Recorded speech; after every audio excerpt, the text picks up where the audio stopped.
সম্প্রতি বেনজির মতিউর সহ সরকারের কিছু অসৎ কর্মকর্তার দুর্নীতির খবর উঠে আসে গণমাধ্যমে।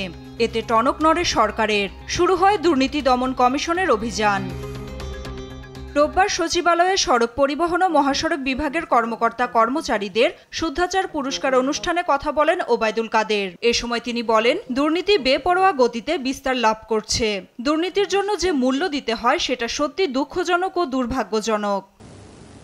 দুর্নীতি এমন একটা বিষয়, এটা বেপরোয়া গতিতে বিস্তার লাভ করে। দুর্নীতির জন্য আমাদের যে মূল্য দিতে হয় সেটা আমাদের জন্য সত্যি এক দুর্ভাগ্যজনক বিষয়। সাংবাদিকদের প্রশ্নের জবাবে ওবায়দুল কাদের বলেন, আন্দোলনে ব্যর্থ বিএনপি পরজীবীদের উপর ভর করেছে। আন্দোলনে ব্যর্থ বিএনপিও সমমনা কয়েকটি দল নিজেরা পারে না, পরজীবী আন্দোলনকে আজকে তারা পরজীবী আন্দোলন।